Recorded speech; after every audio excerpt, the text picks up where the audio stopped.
नमस्कार. आज आपण खेड तालुक्यातील धानोरे या गावी आलेलो आहोत आणि या ठिकाणी आपण जर पाहिलं तर जिल्हा परिषद आणि पंचायत समितीच्या या ठिकाणी बिगुल वाजलेला आहे.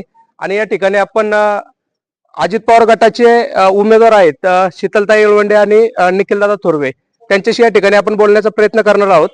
ताई नमस्कार. या ठिकाणी आपला प्रचार कशा पद्धतीने चाललाय एकंदरीत त्याबद्दल थोडीशी माहिती द्या. प्रचार आम्ही घरोघरी जातोय, लोकांना आशीर्वाद मागतोय आणि याच्या आधी गेल्या 4 महिन्यापासून आम्ही रोज त्यांना भेटत होतो. त्यांचे स्थानिक प्रश्न जाणून घेत होतो. त्याच्यावर उपाय काय करायचे हे आमच्या नेतृत्वांशी बोलून आम्ही बऱ्याच गोष्टींचे प्रयत्न आधीच सुरू केलेत. आता आचारसंहितेच्या काळात काही करता येत नाही. यशस्वीरित्या या निवडणुका पार केल्यानंतर आम्ही त्या प्रश्नांची उत्तरं त्यांना देणार. दादा नमस्कार. या ठिकाणी जर एकंदरीत पाहिलं तर मतदारसंघामध्ये रस्ते असतील, पाणी असेल, यासारखे बरेचसे प्रश्न आहेत. यापूर्वीचे जे कोणी असतील त्यांचे ज्याने झालं असेल किंवा नसेल, बरोबर, तर यापुढे या ज्या गोष्टीसाठी तुम्ही मतदारांना काय आव्हान करू इच्छिता? गेले 4 महिन्यापासून पंचायत समिती आणि जिल्हा परिषदच्या निवडणुकीसाठी आम्ही प्रचार करतोय. प्रचार करीत असताना पंचायत समिती गणातील सर्व गावांना आमच्या 2-3 वेळा भेट झाली. त्यावेळेस गावातील सर्व समस्या आणि अडचणी, मूलभूत गरजा या सगळ्यांची आम्हाला कल्पना आहे.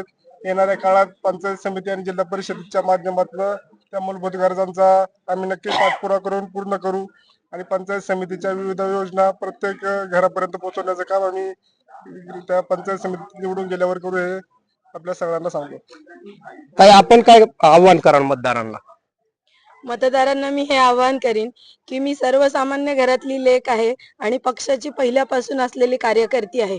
आज निवडणूक आली आहे, लेडीज आरक्षण लागले म्हणून बाहेर येणारी उमेदवार नाहीये, तर तुमच्यासाठी काम करणारी तुमची मुलगी आहे, जी फक्त बोलत नाही तर ऑन फील्ड जाऊन तुमच्या सगळ्या प्रश्नांची आधी माहिती घेते आणि त्याची समाजासाठी कुठेतरी मांडलं गेलं पाहिजे हे सांगण्याची किंवा बोलण्याची माझ्या स्वतः ती एनर्जी आहे किंवा तो गुण आहे. माझ्या समोरचे उमेदवार आजपर्यंत मला तरी कुठं बोलताना दिसलेले नाहीत. त्यांच्यासाठी त्यांचे पती, त्यांचे दीर, वडील असं कोणीतरी बोलतं. तर मला हे आवाहन करायचंय की काम करणाऱ्या आणि तुमच्या समस्या सरकार दरबारी मांडणाऱ्या तुमच्या या लेकीला आणि सुनेला तुमचा मतदान रूपी आशीर्वाद येणाऱ्या 5 फेब्रुवारीला द्या आणि भरघोस मतांनी विजयी करा. धन्यवाद ताई. आता गावच्या वतीने काय सांगू इच्छिता तुम्ही? सर्वप्रथम तर मी या दोन्ही उमेदवारांचं मनापासून ग्रामस्थांच्या वतीनं आणि धानोरे गावच्या वतीनं सहर्ष स्वागत करतो. आणि सांगायचा विषय असा आहे, दोन्ही उमेदवारांचं काम या सगळ्या जनतेने पाहिलेलं आहे.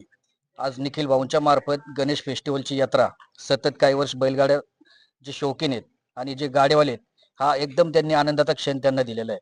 आणि आशिष भाऊने सुद्धा प्रत्येक गावोगावी घाट बांधण्याचं काम असो, काही विषय अंतर्गत विषय असो, यशस्वी माध्यमाने पूर्ण केलेले आहे. तर आमचं एवढंच म्हणणं आहे गावच्या वतीनं, येणाऱ्या 5 तारखेला सर्वांनी मिळून आणि दोघा उमेदवारांना प्रचंड बहुमताने विजय करू, हेच एक गावच्या वतीने मी आश्वासन देतो. धन्यवाद. धन्यवाद. चला, थँक्यू.